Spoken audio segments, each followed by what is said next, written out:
Hey Sneak Peekers, I'm Anna and I'm here at South by Southwest 2024 to check out more about The Trouble with Mr. Doodle. First of all, congratulations on the film. And I wanted to know where you get the inspiration for like your doodle style. I love the work of Keith Haring, and I really loved Crash Bandicoot when I was younger. That was a huge inspiration for me, the video game, and just the art style from that, the music, and really, to me, actually, music is almost more inspiring to me than anything else. I mean, I always listen to music when I work, and even if there's none playing, I'll play some in my head and make a bit of my own too, and just singing songs and things. And while I work, it really is almost like the soundtrack and keeps the energy going. And I don't really seek out any inspiration or anything. It just kind of comes out, and I just force something to happen, even if I don't feel like I know what is going to happen. An idea generates itself, kind of thing. So along with that, do you feel like your doodles follow a certain pattern or like depending on like what your situation is, what your mindset's at, what music you're listening to, do you feel like they change a little bit? Maybe a little bit, but it's always like I'm always trying to create something kind of positive or something that's got a lot of energy. I kind of like it makes me really happy to do it, and I think that comes out through the smiling faces and the joy within the characters most of the time. And usually, like I'm in a good mood in my life, like 99% of the time. So, and like the drawing's never really affected if there's some problems going on. It's the thing that like makes me happy. So naturally, in the process, everything that's in it is kind of joyful anyway. And other than the house, what do you think is the craziest thing that you've doodled or the craziest thing that you want to doodle? It might be the school bus that we've done here in Austin. I mean, I kind of love that because it almost feels like the house on wheels, and it's kind of driving around and people are seeing it. And it all kind of happened very last minute. My brother Tom, he organised like it all to happen for me, and he did a great job of like making sure it happened. And it was only like kind of 2 weeks ago we didn't know what was going to happen, and he managed to find a driver, find a bus, find insurance, find everything. Like, and he's like new to this as well, so we don't really know like what we're doing half the time. But it just kind of you just got to hope for the best and throw everything at it and hope something sticks. Mr. Doodle's thing is doodling. Other than directing and filmmaking, what would you say is your guys' like newest like little obsession that your like hobby that you've been doing with? I should have had 10 minutes to think about this one. Well, filmmaking. I mean, the reason I came on board this partly was because it's about someone who is sort of obsessed with what he's doing and can't really stop. And I think I've struggled with OCD my whole life. I think a lot of people who work in the creative industries sort of often struggle with that sort of boundary between passion and obsession. And so, yeah, making films is really the thing takes up most of my time. I don't really have time for any other obsessions once I've done that bit.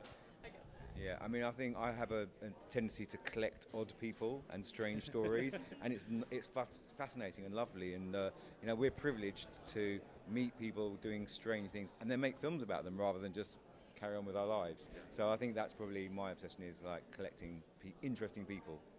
Great answers, guys. And I know that this film was shot over 4 years. What would you say were some of the higher, the lows while you guys were doing this project?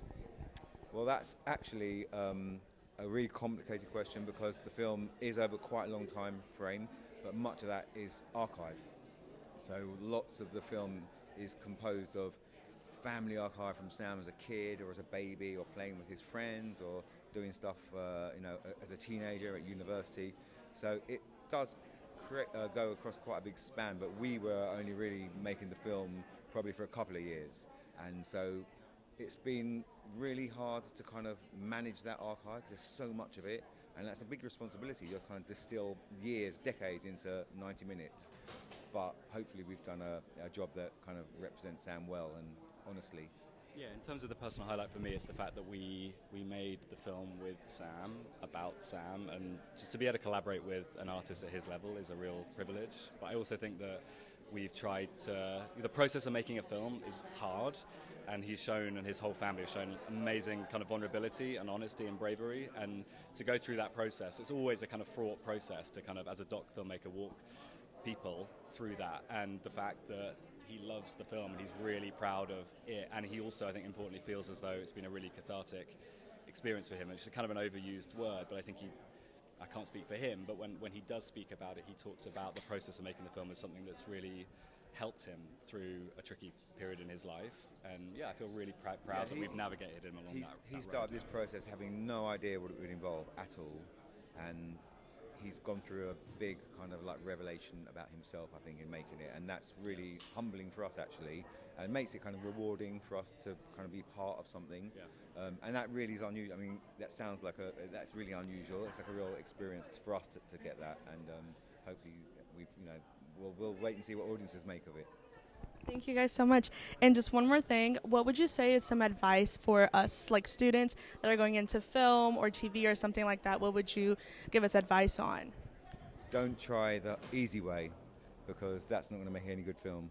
So good films tend to be quite difficult and challenging, but you kind of have to really go in and be prepared for the long haul and to find the story. And I don't think you should start off knowing what the film's going to be. Most films, I think, that are interesting end up being something quite different to what they started out being, and so be open to yourself and go on the journey with yourself and with the people you're making films about, and hope for the best and work hard. Thank you. Yeah, it's really hard work. And I second that completely. And I guess just never to forget what a privilege it is to be invited into people's lives. And with that privilege comes a huge responsibility. And it's not a responsibility to be taken lightly, but it's an amazing thing when someone sort of bears their soul to you and trusts that you'll take what they've said and package it up in this film and share it with the world in a kind of respectful and sensitive way. And I find that process to be very addictive. And yeah. I have one tip actually for that, for people that are setting out, is that when you are making a film, often you're tempted or encouraged to do things that are entertaining and kind of seem to make sense for the film. But ask yourself, when you're watching the film with the person that the film is about, how are you going to feel? How are they going to feel? And remember, you are going to be watching it with them. So like you're kind of I think it's doing the right thing is to kind of really bear in mind your responsibility to the people who are in the film, because sometimes it's kind of tempting to kind of cut corners or kind of make something be funny or interesting when it isn't, and actually your responsibility is to them. And actually, if you can make a good film and be responsible to them, brilliant, you've done the job well. Thank you so much for watching. If you like our content, please like and subscribe, and here to check out some more videos.